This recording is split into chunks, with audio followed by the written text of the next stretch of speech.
Good morning, everyone, and welcome to the JBDC Virtual Biz Zone another time. I know that we've been missing for a little while, but we were regrouping.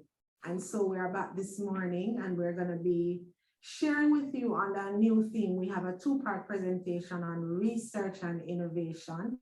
And so we have one presenter that is going to join us this week, and then there will be another next week with a follow-on to research and innovation. My name is Sansia Campbell, and I am the Public Relations and Events Coordinator here at the Jamaica Business Development Corporation. And as I said before, we want to thank you so much for joining us this morning on this platform so that we can share on the new theme, research and innovation, and a new topic, using research to identify new market needs.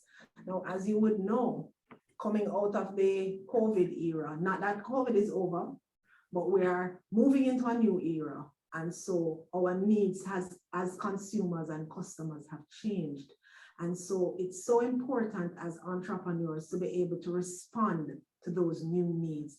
And so we have joining us this morning Mr. Kareem Guiste. And Mr. Guiste is from the OECS. He is a native of the Commonwealth of Dominica. He serves as the head of the Competitive Business Unit within the Economic Affairs and Regional Integration Division at the Commission of the Organization of Eastern Caribbean States, right? He holds a master's degree in Global Development Economics, a bachelor's of accounts and bachelor's of international economics from Cameron University. He also has 15 years working experience in strategic business development, telecommunications, and energy. His key areas of focus in his career has included strategic development and go-to-market enablement, corporate communication, corporate and commercial strategy, economic regulation, financial analysis, procurement, and supply chain logistics. And so we have with us this morning someone who is well capable of sharing with us those key tools and techniques that we will need to use to get those new products into the marketplace. So it's a conversation. Feel free to drop your comments, your questions in the chat, and talk with him. Let him feel welcome. He's joining us all the way from Dominica this morning. And you know how we are as Jamaicans. We make persons welcome. So let's give him a round of applause, a virtual round of applause, and let's welcome Mr. Kareem Guiste. It's over to you, Mr. Guiste. Hi, good morning, and thank you for the invitation. And what I would say is I'm well pleased with the fact that Jamaicans are in fact one people, and I've had the opportunity to spend a year in Jamaica when I was part of my training in economic regulations as part of the energy sector. And I kid you not, I think as we would say, generally all islands in the Caribbean are well, but I think Jamaica definitely has a place in my heart simply because of the warmness of the people, and that is where really my regulatory experience and training kicked off. So I have that space in my heart for Jamaica, and I'm quite excited to have the conversation this morning. And this morning, in fact, I prepared a presentation, but kind of last minute I felt I didn't want to come in and bore the team with 20 slides, 20 odd slides. I really wanted to just have a conversation around how entrepreneurs, business developers could use data to help them make decisions. And sometimes we would sit and try to figure out how do these large companies who we look at across the globe do well, and how is it that they are very successful, and was it an overnight situation, was it a 10-year span, was it a 20-year span? And I think a lot of times is we need to also recognize that from which industry do we sit, and from which sector do we sit, and what is the global landscape and the access to markets that we have. And I think most importantly is recognizing, do we do enough to stretch that rubber band, if you may, towards success? I think in the Caribbean sometimes we do have a culture not to embrace the investment energy and I would say the risk energy that some of these entrepreneurs put in, and I would say we as entrepreneurs put in. And I think we need to be a little bit more inclusive in our approach, and I think more supportive in the approach of driving small businesses to get off the mark and to become successful. So the conversation really around data is first understanding, do we have the capacity to appreciate what it is that we want to do as entrepreneurs and what we want to do as business owners? And have we taken the time to really assess our market needs within our local or within our Caribbean space? And sometimes we do have an opportunity to scale across even, our national space.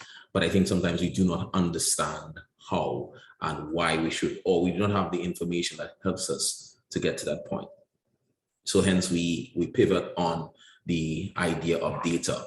And just as an information point, for example, the global market for big data technology services is expected to grow from today, which is at about 162 billion. And that's as at February in 2022, to about 270.4 billion in 2026. So the reality is, and this is the market for data. So this is in itself a business operations, business activity, business sector, business industry that is being driven on the thirst for data access. And obviously, when you are thinking about what service or what product that you would like to sell, you first must understand, is there a demand for it? And I think sometimes we miss the opportunity to recognize that we can actually build demand. And if it is something that your potential customer wants, or if it is something that you can persuade your potential customer to want, then you could sell it, all right? So I think once we look at the idea of that massive revenue opportunity and generative opportunity for big data, it tells you as a business person that there are people paying to learn more about you, and that's it. The basic idea of the appreciation of marketing and the appreciation of having the right brand and the right positioning and the right place and the right people. When we talk about the 7 P's of marketing, we appreciate that to understand your market, you need to first know who your customers are. And how do you know that, really? You need to obviously understand the profile of that customer, male or female, age range, locale in terms of national borders, or locale in terms of regional borders, or locale in terms of global borders. What are their tastes? What are their likes? What are their dislikes? And Meta, I will use it as opposed to Facebook.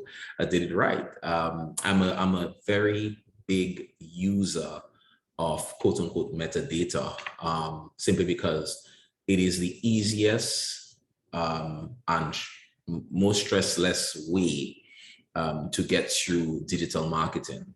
You have an excessive number of people who utilize the Meta platform, and you have access to that data, which we put out there for consumption. And of course, you would appreciate that a lot of times people are now speaking about, well, how much more can I protect the information that I put out there? Recognizing that all of the big businesses, all of the Fortune 500s and the Fortune 10s are actually using the information that you put out there to sell more to you and to have you consume more.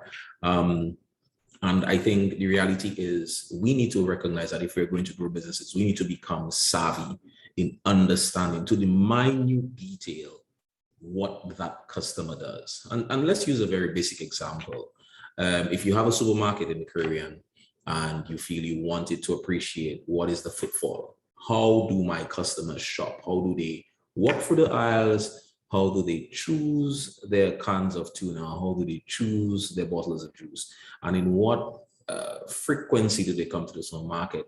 I think even if we had to take it down manually, there is an opportunity to hire someone to simply sit in the supermarket and track your buyers, right?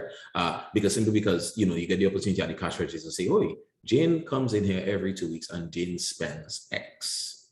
But particularly at the end of the month, we recognize that Jane spends Y.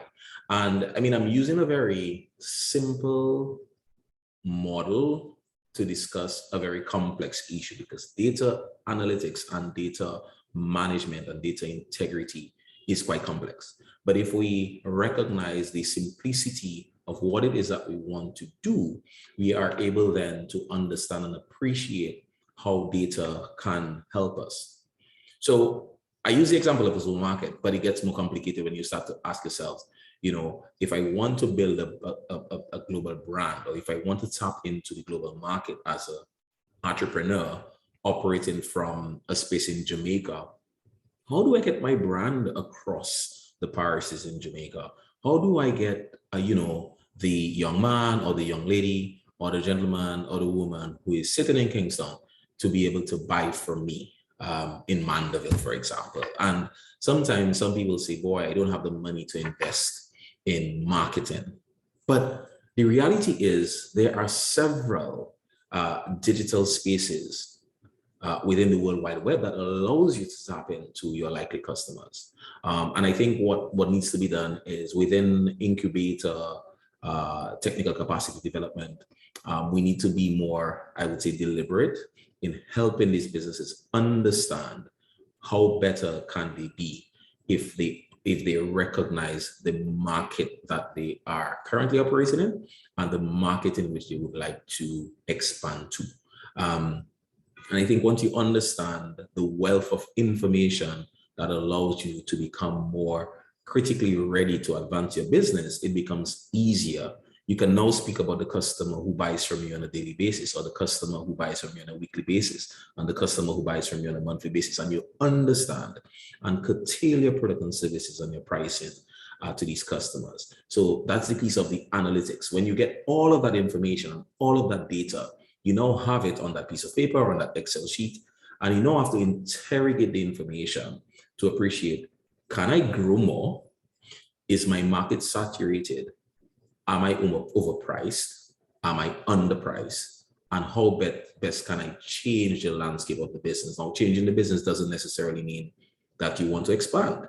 It could be that you're quite satisfied with the market, the current market environment that you're in, or it could be a situation where you feel that you might be offering too much value for a particular good or a particular service, because you then need to understand who are my competitors within the market space, or who are the firms that I want to use as my forward integrations, or who are the firms I want to utilize for my backward integration, because you want to appreciate if I am providing a service or a product that is utilized, for example, to add value down the line, you want to be able to be the best option within that space. So I could pause here as a first glance, and let's just get some type of thoughts going here. So big data is expected to grow by 160% over the next 4 years. Analytics drives the level of accuracy and the level of agility, using intelligence for every single business function, because you get to understand yourself as the owner, you get to understand your employees, you get to understand your product, your service, and how the market embraces and absorbs these products and services that you're intended to sell. The razor death of a business is to make a profit, and we know that most of us who have understood the basic analogy of operating a business, we know that we would like to make a profit. And the ability for us to win more is the ability for us to appreciate the information that we gather from our customers. And we need to write it down. We need to record it, and we need to interrogate the data. Data allows for enabling proper management, right? To develop a more refined and a more proactive approach to your business. A lot of times I think we are reactive because we see things and we say, wow, I should have done this. So let me now react to my competitor, or let me now react to the market. We don't spend enough time to research, I think, and to develop a concept, because I think as entrepreneurs, you are generally on the hunt and you are thirsty for success. So you think spending time not gaining cash is a bad thing. But there is a concept of the non-cash value of growing your business. And I think when you spend time to appreciate the strategy around growing the business and understanding the demand, or recognizing whether your market space is a demand push or a demand pull, you get the ability to really sink down into, can I control this marketplace by driving my customers to act? So that is what I speak about when I think we discuss proactive approaches, is about understanding the customer. So yes, we know there are 20 people walking into the supermarket, and I use that as a very basic example, or 20 people walk into the bar, or 20 people walk into my restaurant, and I feel comfortable, for example, in selling 20 plates, or I feel comfortable in selling 20 cocktails, or I feel comfortable in selling 20 basket of goods. But have you ever thought that these customers would, have you ever thought, that these customers would want to buy the 21st basket of goods, or the 21st cocktail, or the 21st plate? And what is it that allows them to make that decision? And have you spent enough time to understand that customers, to ask the right questions, to generate the information that will allow you to make that decision? So I consider it to be low-hanging fruit, and I would say a relatively affordable cost in using information to make decisions. And I know a lot of times we think about the big data analytics, and we think about using a lot of the softwares that are developed to generate data and analyze data. And I've used most of them because, you really sometimes have to interrogate, some solid data to get the right results in econometric modeling, which we'll not go into. But for the basic level of appreciation of business, I think we can do a lot more. Now, granted, I think on the support end for these businesses, we need to, as agencies, the OECS, for example, what I will tell you is that we are developing a platform called the Market Information Platform. The intention of that platform is to support the business ecosystem stakeholders across the OECS region and extra-regional as well within CARICOM, which is where Jamaica sits, and also globally. The intention of that platform is to, one, provide information on a multiple faceted sectors that are currently operating within the OECS space. It is going to support the businesses to be able to get access to knowledge on how to import, on how to export, on how to conduct the general business activities.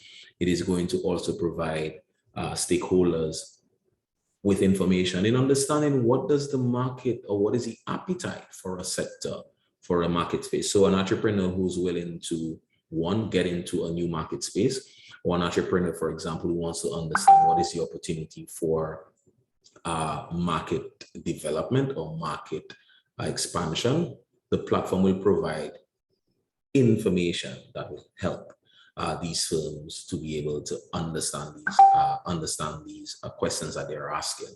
Now, obviously, it will also provide general stakeholder information on, for example, the tourism sector that exists in St. Lucia, or the tourism sector that exists within St. Vincent or Dominica or Grenada.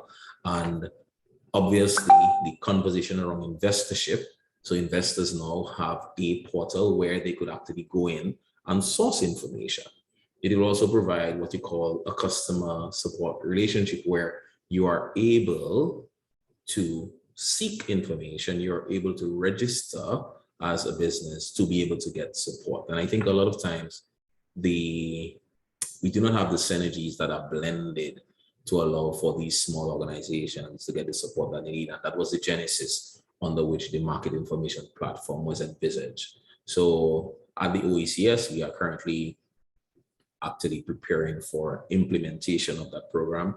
And that program is being funded through partner donors, Interact Fund for Europe, the OECS, the ACP, TradeCom, and we do that work because we want to advance the entrepreneurs within the region. And I'm sure if within Jamaica, within your own CARICOM space, you have the opportunity for those technical capacity development. So I'm going to pause here and I'll allow the host to come back on so we can have a conversation as to where she would possibly like to get some comments, some thoughts from the attendees, and then I can jump into another factor. Thank you. All right, thank you so much, Kareem. Very interesting presentation so far. I noticed you talked about something about building demand. I think that's a very important area, because aside from knowing the clients and going out there and doing the research to find out what they want, sometimes it is something that you would see as an entrepreneur, as an opportunity that you would say, okay, let me go for that. But how would you advise entrepreneurs to go about building demand for these new products that they come up with? So great question. And I think, again, when you go back to the concept of information, you must carry out your own research. And if it is that you intend to find a market, or you intend to put a product or a service on the shelf, quote unquote, you would be responsible, I think, as an entrepreneur, to one, if you do not know how to go about carrying out research, you need to find out. And you need to put your hand up and say, where can I get support for assisting me in finding research in that specific sector? And sometimes we are walking around and we are seeing services and products being sold, but a lot of the times there is enough space within the market for an additional business, yes? And we do not take the opportunity because we do not know. Information gives you knowledge. And I think that is the critical piece that we need to walk away with. If anything, we walk away from this conversation this morning, it's knowledge is power, information gives knowledge. And I've said it from the forward on to the back on, where you will become stronger, you'll become more intellectual if you have that power in your hand. And what is that power? It is knowledge. And how do you get that knowledge? By ensuring that you have the right information around you. So you need to dig deep, and that's how demand is developed and generated, as opposed to just somebody thinking that everybody eats bread and we must bake bread. But you never actually provided them with the option of having buns instead of bread. And because of that, you have not created the opportunity for demand, because you never took the time to ask, you never took the time to interrogate, you never took the time to understand if in fact there is an appetite. So the risk of doing business most times, and the risk of generating a business, is that risk of not knowing, right? The unknown. And the unknown requires investment. And to get the unknown settled, it is that component of, that component of building a new business, research and development. It's a cost line on the profit and loss statement. And I remember clearly asking, some years ago as part of my program is, it's a significant component of business investment. Why is it not on the balance sheet, but on the profit and loss statements under the expense, right? Because it is so critical. But businesses do recognize the need to spend significant amount of funds in research and development, and also recognizing that you may fail. And it's okay. We must embrace within the region the ability to celebrate failure. And I'm saying this in such a way to suggest that the failure is not that you have not tried. You have tried, you have done your best, and you have done the significant research to say, you know what, in this specific area in Jamaica, I don't think we are ready for this now, because the data give me enough evidence that it would not make sense to invest into this business. So I hope that answers the question with regard to demand generation. Yes, it does. And so I wanted to move to another point, because particularly for our micro businesses, JBDC is a government agency, as you would know, and a significant part of our client group are those micro businesses, those persons with 5 employees or less, a certain amount of money in revenue and so on.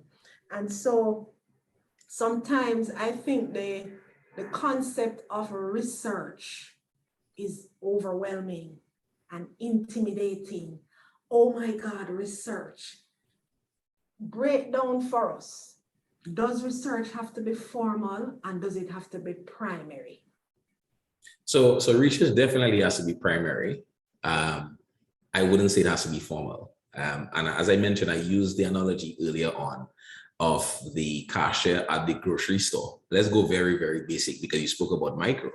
And the farmer who's selling corn, or the farmer who's selling coffee, or the farmer who's selling provisions. He walks into that grocery store and he recognized today that there were sweet potatoes at the store. He walked back there in the evening and he recognized that there were no more sweet potatoes, right? He's a farmer. He comes back 1 week later, he sees more sweet potatoes, and mind you, he's not selling to them. But what he failed to do was ask, hey, why did you not have sweet potatoes during those days that I came in? Why is it that you have now? Now, it could be a situation where that specific grocery is buying sweet potatoes from one farmer, not because that they only want to buy from that farm, but it was that farmer who actually put out himself to sell to that grocery, creating the micro business. Yes. Now there's a gap in demand, right? Because on Tuesday you saw sweet potatoes. There were no more sweet potatoes there on Tuesday night, so which means Wednesday, Thursday, Friday, Saturday. The next time he came around again was next Tuesday when you recognized that there were more sweet potatoes. What does that tell you as a micro business? One, there is an opportunity to fill that gap. Two, that sweet potatoes is in high demand to a point where when the sweet potatoes hit the shelves on a Tuesday, it is consumed at 100% by Tuesday evening. And this is twofold for not just the business of the grocer who must recognize that, wow, man, I could be selling 5, 6, 7 bags of sweet potatoes as opposed to just one bag that I'm taking every Tuesday. Exactly. So what have you done? You have missed an opportunity for more revenue because you could have been making more money, and you miss an opportunity to get your customers who love sweet potatoes apparently to be using your store as that main store for that access of that product. If we switch on the supply side, the farmer missed an opportunity, or farmers missed an opportunity because they have not walked enough into that grocery store and asked that right question. So I say it's not formal because I don't want you to sit and open an Excel sheet and mine data for hours and try to interrogate it and analyze it. I think we need to teach our entrepreneurs the very basics of understanding information. So we use large words as research, which could be overwhelming and you know a bit difficult for some of our real grassroots and micro businesses because wow, research, whoa, do I need to wear a tie for this? And that's not the case. It's a legitimate comment when you say, do I really need to wear a tie for this? Because as I said, it can be an overwhelming concept, but then based on what you just shared as well, what we can see coming out as another part of our research possibility is just basically observation. That's correct. Notice that the sweet potatoes are there on Tuesday, but Wednesday to Friday there is none. That's correct. So here it's an opportunity for you as the entrepreneur to step forward and say, look here, Mr. Supermarket Man. Yeah. I am a farmer. Correct. I farm sweet potatoes. You have a gap, I can fill it. Can we talk? And guess what? And as I said, I think I said earlier on that once we start to understand and observe, we can recognize that there are enough spaces available within the industry or within the sector for so many more entrepreneurs to thrive. And here is a situation where you have one farmer supplying, but there's enough space for 3 farmers. And then you have 3 farmers becoming much more enabled to generate revenue and to get their sweet potatoes into the shop. So I use, again, you know, it was not my intention to use the more highfalutin terms and make this conversation difficult. I wanted to literally bring it to the grassroots levels because, you know, within the OECS, 60% of the firms that exist are considered to be small. Right? So we have micro, small, medium size, right? So 60% are considered to be small. But I'm sure if we were to expand that to the CARICOM, we could say that 60% is micro or 40% is micro. In addition, over 80% of the economies of the OECS member states are hinged on the existence of micro, small, and medium-sized businesses. So what does that tell you? That we as entrepreneurs and we as the quote-unquote small sector is carrying the lion's share that keeps that economy ticking. And I will put out on a limb and say, I think in Jamaica it is the same thing. If you took the total sum of the micro level firms in Jamaica, it represents a lion's share. 80% of the businesses in Jamaica are micro businesses, and we go as far as referring to them as the engine of the Excellent, economy. excellent. Right. So Excellent. definitely, I can see what you are saying as it relates to that. I just want to remind everyone in the room that if you have questions, now is a great time for you to stick that virtual hand up or to just type it in the chat, because it's so important for us to learn from our Caribbean partners and neighbors as well as to what's happening within their region. As you know, we are currently, as the world, we are going through, our possible food crisis, plus the other crises that are happening as well. And so we have to knock heads, as it were, so that we can learn from each other and grow from there. I wanted to go back also to something else that you had mentioned earlier, Kareem, when you were talking about, you weren't really mentioning it as value versus price, but I wanted you to look at that concept as well, especially in the context of rising inflation, exorbitant costs for basic things that we usually get.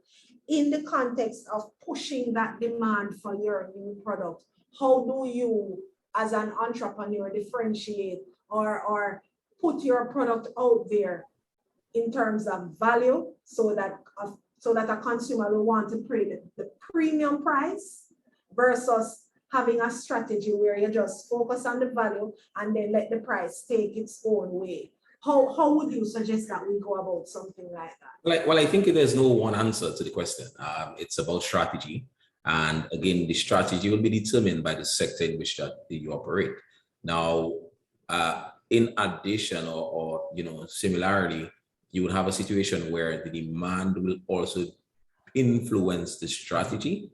So let's take, for example, that we are in a situation where we see an increase in cost for global goods, simply because economies are going to be under pressure once there is turmoil, and we need to say no more. The reality is, how do we within the Caribbean region take advantage of productive capacity development within our space? And I think it's an issue where we push the agenda on using locally grown or homegrown as the main, as the catalyst for growth. But I think within our region, even ourselves as the users and the buyers and the consumers, I think we like the idea of local, but do we really embrace local?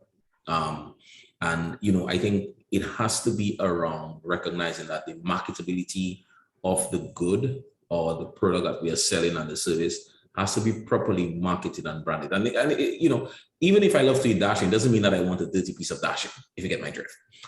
Even if I love yams, then why can't I walk into a supermarket and pick up yams that is properly processed? And can we then become a little bit more globally aligned to branding and marketing? I think that has a big part to do with value. Value is perception. And a lot of times you look at the package and you say, wow. But then when you eat that product, you said, okay, so I kind of missed something here.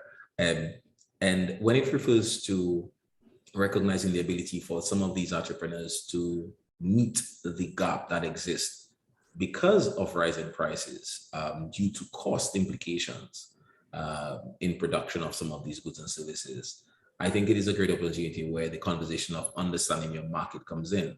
Have you walked through the sector, walked through your industry, and really ask yourselves, can I produce more of my organic soap within the market space? And could I produce that soap at a cheaper cost or lower cost and still meet my growth expectations? And I think sometimes you have to pull our customers along that journey, because customers are going to buy, most times they're going to react to their wallets first and then their taste later, except that your entire population is a luxury giving good population. The normal customer under the normal good theory of economics suggests that you're going to purchase a good of which you can afford. And you go into Maslow's hierarchy of needs, food, clothing, shelter. So the basic analogy of life is survival. And through the pandemic, that is what it was about. It was about survival. Businesses thrived during the pandemic from switching up from being a brick and mortar to being forced to go digital. And digital was scary for them because they couldn't trust whether or not the customer would pay. They couldn't trust, could I get my good to the customer who wants it on time? Could I, should I? But then it would happen because it was forced.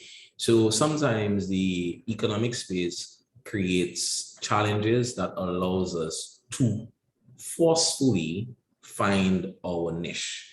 And I think it comes back to the very point that we're discussing here. Do we have enough information across our market space to help us to make that decision on whether or not we take a price approach? Because you can take a price approach, right? You figure you want to be the lowest price in the room. But if you're going to be the lowest price in the room, you must have significant supply, and you must have significant revenue access to really drive that low price strategy. In terms of value, you are spending significant dollars to give a premium product. You need to be able to find that market, that niche that is willing to pay that top dollar for that good. So it's not a yes or no. It is, again, who are my consumers? What is the market saying to me? And am I in the right place to respond to the market needs? Exactly. So it goes back to when you were talking about really knowing the customer, knowing exactly who you serve, whether it's a male or female, the age range, the income level, the gender, all of that is so important. What do you think about a collaborative approach as it relates to doing the research? So for example, for our micro businesses, of course, they would probably not be able to undertake that kind of expenditure if we're going to do it formally. Mm-hmm. What do you think of a collaborative approach to getting the research? No, it definitely works. So for example, at our organization, at the Commission of the OECS, we provide support through technical capacity building. And the technical capacity building, again, is teaching. A lot of it is training and teaching and workshops on how to do. So yes, one, that the entrepreneur may not be in a position to do it him or herself, but sometimes, we find projects and we get donor funding for projects that allows group think. And for example, let's use the agro-processing space. The agro-processing space is not that we are going to physically tell you could sell 20 bottles of coconut oil more. What we will do is allow you to understand the marketability for several goods and services that exist. We are currently, and as I mentioned, the platform is going to do that as well. The platform is going to provide that one space that allows you to get information. And hopefully, what we also want to do is tap into not just the OECS member states, but also across CARICOM, Jamaica, Trinidad, Guyana. That's what I was going to ask. Barbados. Yes, and what we want to do is that we want it, the platform is becoming a monster. And I say a monster because, the from whence we carried out the architectural scoping to what we are envisioning to be now, once we get the funding that we require to continue with the build and continue to expand, we may very well find ourselves in spreading the tentacles across the CARICOM space, where we have synergies of information gathering and sharing among all of our member states. Because the intention is not just for interregional, for trade to happen within our 11 member states, but generally for extra-regional trade within, and I call it extra-regional, expanded to CARICOM, and then of course further extra-regional globally, right? And if we could find the information in one area, one space that could allow us to understand truly the market opportunity for goods and services across our region, I think that would be excellent for all of us. The ITU had partnered with us with the OECS on a similar platform. And what it does, it provides information on the economic landscape and the trade facilitation opportunities within the member states. We are currently rolling out a program called Trade Enhancement in Eastern Caribbean. And that program, again, being funded through the European Interact Fund, is focused on developing skills focusing on developing market access, focusing on developing of creating opportunities for the creative arts, agro-processing, general business development space across the region. And the culmination of that program is the launch of a virtual exposition that will happen in October 11th and 12th. And the intention of that virtual exposition is to allow for the OECS MSMEs to get a platform to advertise, market, and launch new products to the global space. So we will be sending you through the Jamaica Business Development Corporation an invitation to set up a booth within our virtual space and to invite some of your membership through your MSMEs to participate in the virtual exposition. Because what it does, again, it provides an opportunity for networking among MSMEs. And I always say competition does not mean you cannot collaborate, because collaboration means that you have better scale to allow for joint purchasing of raw materials, joint negotiations of sales, and it becomes easier to business when you do not have what I consider to be the magnitude of a conglomerate style business. So there is opportunity for collaboration and networking, and definitely I would invite the wider Jamaica MSME space through your organization to take advantage of this virtual exposition. Again, it's another area where we are spending donor funds to increase the opportunity for market access and market knowledge for our MSMEs. This is fantastic, because it's so ironic that you'd mentioned something like that, because I was about to say to you, send it to us so that we can share with our client group as well. What JBDC does is that we are a network broker. So what we do is look for these opportunities where we can collaborate with other organizations, and certainly to get our products within the OECS market would be fantastic. And I'm sure we have a couple of Jamaicans living within that region as well. You know what I mean? So yeah, and you know, the thing is, and just as I started to come onto the call, I was coming off a meeting, a visit of the president of Guadeloupe to the OECS, and we were discussing collaboration. And we would think that, you know, Guadeloupe and Martinique, if you understand our regional geography, is literally on our doorsteps. Dominica, St. Lucia, Grenada, St. Vincent, we're right within the space. And we were speaking about, you know, expanding joint collaboration in sharing of information and sharing of opportunities for both the Guadeloupe and Martinique space, as well as the Eastern Caribbean's English-speaking space.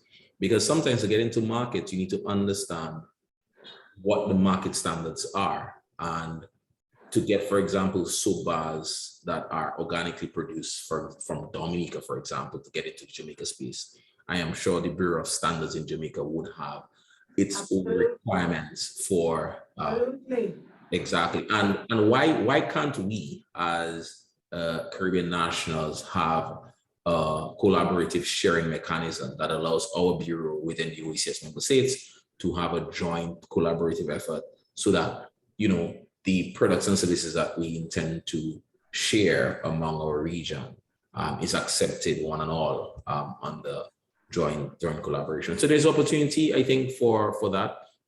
And as I said, I don't want our entrepreneurs and our MSMEs to think that this idea of mining data and this idea of analyzing the information that you need to grow your business is a mundane task. I think we need to empower them. I think we need to have a lot more sessions and a lot more workshops and a lot more technical capacity activities to boost their confidence. It takes a lot for an entrepreneur to take their hard-earned money to invest into a business and not knowing what that end game will be. And I think kudos to them for even kicking off with the little that they have to start a business. And we just never know how that journey would end. But I think if through the Jamaica Business Development Corporation, through our organization of the OECS, we are there to serve. And I think it's our responsibility to help these MSMEs as much as we can, to give them the support, that technical strength, the funding where necessary and where applicable, to help them to get better at what they do.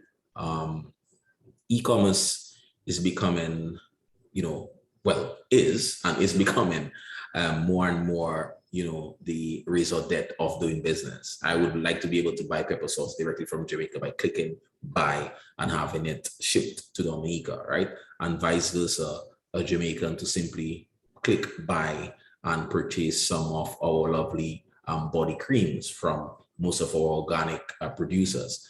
And e-commerce is a critical piece also that I think entrepreneurs need to focus heavily on. And with e-commerce, it allows you to now have readily information available. Where are my buyers coming from? Where are they clicking from? Where are they searching from? And even if somebody doesn't click buy, you can find information based on them just hovering around your site. And you get to appreciate who are the people looking at me and what have they been looking at. And that allows, from a marketing end to start pushing, pushing marketing information to them that allows them to know that demand generation I spoke about earlier. You see how it comes together because you have the information, so you can drive them to want from you and then sell. Exactly. Great. Thank you so much, Kareem, for sharing that with us. So it seems as if you are as clear as mud because I don't see any questions in the chat. Or is it that we are so engrossed in what you're saying? I don't know what it is as yet, but I really want to thank you for sharing with us this morning. I just want to bring to our audience's attention that I've placed a link in the chat and it's a feedback form. We always want to get your feedback on our presentations on a weekly basis because we need to continue to refine and make them better for you. So please, at your earliest convenience, please click on it and give us your feedback. Mr. Guiste, as we are about to wrap up, can you share with us what's the way forward? How do entrepreneurs now engage with research to get those critical new products out to the market, whether it's locally here in Jamaica or within our own CARICOM and OECS region, or even globally? What do we do now? So I think the takeaway is one, understanding what would data do for you as an entrepreneur. So just to recap, as I said, it can help you, with accurate and agile intelligence about your everyday business activity, definitely enabling your management skill to develop more refined and more defined proactive approaches to your business ecosystem and development space. Definitely, it will enhance your client relations. It will definitely enhance your employment productivity. Either you are 1 or 2 or 3 or 5 or 10 employees within the workspace. Definitely, we'll see an improvement in business acumen and business performance with the advancement of the information that you're sharing and the information you're getting. So definitely, you need to, I would say, read more, definitely. Learn more, definitely. That is, walk your market. And by walking, I mean, getting through the space, either virtually or physically, understanding your sector, understanding your consumer. Who are the people I am responsible to when I am selling either a service or a good? And once you have the ability to appreciate the information that is being put towards you from their reaction of the interaction with you through their businesses and through your supply, you'll be able to be in a position to make more informed decision on price, on place, on value, and of course to drive demand to your product and hence increase supply and generate revenue. So it was a pleasure discussing with you today. I'm quite happy that I was able to represent our organization of the OECS on your program. And thank you to the Jamaica Business Development Corporation. It was a very welcoming conversation this morning, and hopefully we'll be in a position to collaborate some more in ensuring that our MSMEs get the support that they need to thrive in a successful business environment. Well, I can definitely tell you that I'll be calling you again very shortly. So you can look forward to that. I know for a fact that we will be collaborating again. So thank you very, very much, Mr. Guiste, for coming and sharing some of that knowledge with us. it is so important for us to collaborate as Caribbean partners, to know what you are doing in your region and find out what we are doing here, how it is that we are operating our micro and small businesses. Want to let everyone know, I saw someone asked earlier, the session has been recorded and it will be uploaded to the JBDC YouTube channel. So all you have to do is subscribe at JBDC Jamaica, and you will be notified when the upload is done. Somebody just said they need to know more about a collaboration with the OECS. How would they go about that, Mr. So what I would say is, through your organization, I will share the details of our save the date flyer, definitely for the virtual exposition. That is one of the, I would say, one of the programs that I think there's very good opportunity for collaboration, because it then provides a platform for the MSMEs within the Jamaica space and through CARICOM to get a platform to be a part of all the activities that are coming up from the virtual exposition. So I'm going to share with you. Virtual exposition, right? It is a virtual exposition, and it's going to be open for free to all stakeholders, and you have the opportunity also to register as register for a booth and a participant in some of the workshops and the sessions and the panels that we're going to have. So it's going to be a well encompassed event. And as I said, it does provide the opportunity for businesses to get the opportunity to further market or launch any service or product that they wish. So I'll be sharing with you all the collateral that is coming out from our team, and we'll be glad to share more information. And we could possibly hold, an open meeting with you publicly for your members to discuss what the virtual exposition is really about and to provide them opportunity. Fantastic. So you just let me know when that is, and we will definitely facilitate it as best as possible, because we want these opportunities for our MSMEs. We have persons ranging across every possible sector that you can think of. So definitely we want the opportunity to be able to bring our products into the OECS. So once again, Mr. Guiste, so much for joining us. And thank you everyone for joining us and for staying with us for the duration of this morning's presentation. Again, just as a reminder, YouTube, JBDC Jamaica, and it should be uploaded by this Friday. So thank you everyone, and have a fantastic rest of the day. Thank you. Take care. Bye-bye. All right. Bye-bye.